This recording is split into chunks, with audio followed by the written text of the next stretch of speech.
పాపాన్ని తీసివేయడం కొరకు ఈ 2000 సంవత్సరాల కిందట యేసుక్రీస్తు ఈ లోకానికి వచ్చాడు. ఆయన నిజమైన మార్గం. పరలోకానికి వెళ్ళాలంటే ఆయన ద్వారానే మనం వెళ్ళగలం. అందుకే పరలోకానికి దేవుడిచ్చిన ఏకైక మార్గం యేసుక్రీస్తు మార్గము. మనలో ఉన్న పాపము కానీ, అసూయ, ఈర్ష, ద్వేషము, వ్యభిచారము, కామము సమస్తము కూడా పోయి మంచి మనుషుల్లా మంచి సమాజముగా మనం ఈ సమాజాన్ని మార్చాలంటే యేసుక్రీస్తు మార్గము మాత్రమే నిజమైన మార్గం. ఆయన ద్వారా మనం పరలోకానికి చేరుకోగలం. మరి యేసుక్రీస్తు మాత్రమే మనకు స్వర్గాన్ని ఇస్తాడు. యేసుక్రీస్తే నిజమైన దేవుడు, ఆయన నిజమైన రక్షకుడు. మనందరి కొరకు ఈ లోకానికి వచ్చి ప్రాణం పెట్టాడు. మనందరి కొరకు ఈ లోకానికి వచ్చి రక్తము కార్చాడు. ఆ రక్తంలో మనం కడగబడితేనే మనందరికీ కూడా పాప క్షమాపణ దొరుకుతుంది. ఆ రక్తమే మరి నిర్దోషమైన రక్తం. ఆ రక్తంలో మనం కడగబడాలి.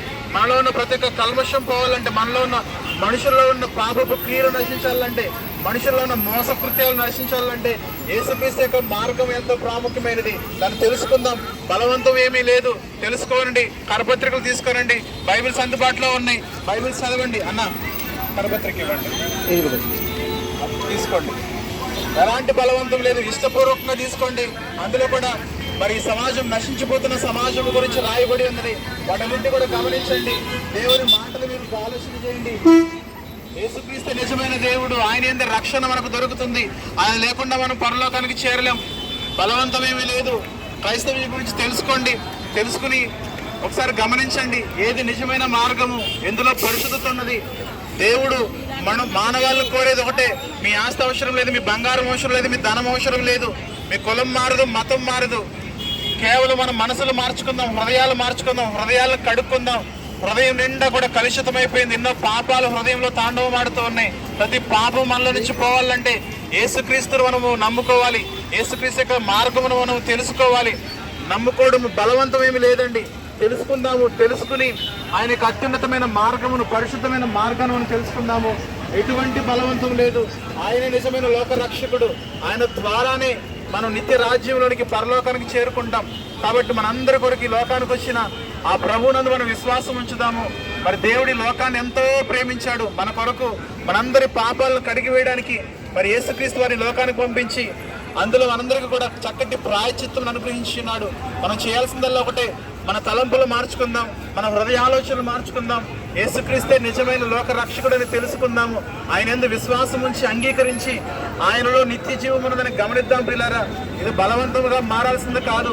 మనకు మనవుగా మనం అందరం కూడా ప్రభువుని గురించి తెలుసుకుని మంచి ప్రవర్తన కలిగి, కుటుంబాల్లో మంచి మర్యాద కలిగి, గౌరవం కలిగి, సంస్కారం కలిగి మనం ప్రవర్తిద్దాం. ప్రియులారా, అదే యేసుక్రీస్తు ఈ సమాజానికి నేర్పించిన బోధ. ఇది మతం మారేది కాదు, కులం మారేది కాదు, జాతి వర్గము మార్చుకునేది కాదు. కానీ మన క్రియలను మార్చేది, మన ప్రవర్తన మార్చేది, మన యొక్క బ్రతుకులను మార్చేది.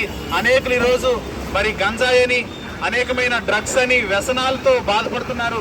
మరి అనేకులు చిన్న చిన్న పిల్లలు కూడా ఈరోజు మరి స్కూల్స్లో కూడా గంజాయి ప్రవేశించింది, స్కూల్స్లో కూడా డ్రగ్స్ ప్రవేశించాయి, స్కూల్స్లోనికి బీర్ ప్రవేశించింది, మందు తాగుతున్నారు. అటువంటి వ్యసనాల నుంచి ప్రతి ఒక్కరు కూడా దూరముగా ఉండాలంటే, దూరముగా జరగాలంటే యేసుక్రీస్తు యొక్క మార్గము ఎంతో మరి నమ్మదగినది. ఆ మార్గం అంతా మనకు నిత్య జీవం ఉన్నది. అందులోనే మనము మరి విశ్వాసం ఉంచి మనం ముందుకు కొనసాగినట్లయితే మనం అందరం కూడా పరలోకానికి చేరతాం. పిల్లరా, పరలోకము వెళ్ళుట కొరకు మరి క్రైస్తవ్యాన్ని నమ్ముకోవాలి. స్వర్గాన్ని చేరడానికి క్రైస్తవ్యంలోకి రావాలి. మన కులం మారదు, మతం మారదు, మనలో ఉన్న వ్యసనాలు మాత్రమే మారుతాయి. గమనిద్దాము. మన బ్రతుకును మార్చుకుందాము, మన జీవితాన్ని మార్చుకుందాము. ఎలాంటి బలవంతం లేదు. ఇది బలవంతంగా మారాల్సింది కాదు.